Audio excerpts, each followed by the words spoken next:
What were the salient points from the trilateral news conference, Kevin? Hey, Vani, USTR Representative Bob Lighthizer just finishing his remarks along with his counterparts from Canada and Mexico just moments ago here behind me. Mr. Lighthizer said that thousands of U.S. factory workers all have lost their jobs, end quote, as a result of some Nafta provisions. He also said in very clear terms that, quote, he is not interested in a mere tweaking of Nafta provisions, end quote. He says that the administration fears that this has hurt U.S. workers. So what are the main points of contention with regards to the U.S. relationship with Canada? By the way, the U.S. has about a $12.1 billion trade surplus with Canada.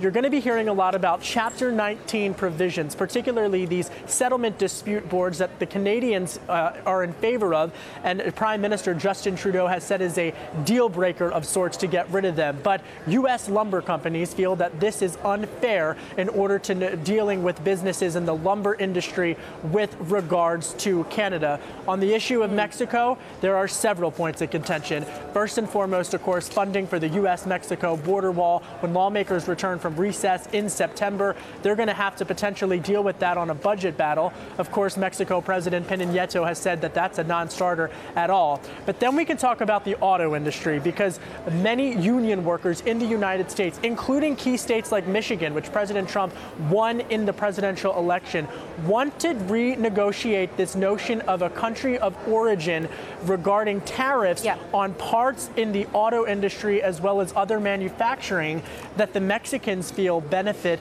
them.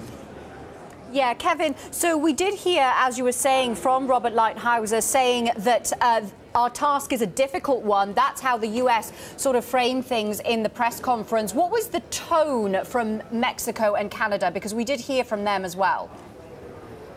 It was conciliatory. Now, Mexico and Canada both suggesting that they would like to have a win-win-win, as they put it, situation for NAFTA renegotiations. This is where the politics really influences the policy. Here's why.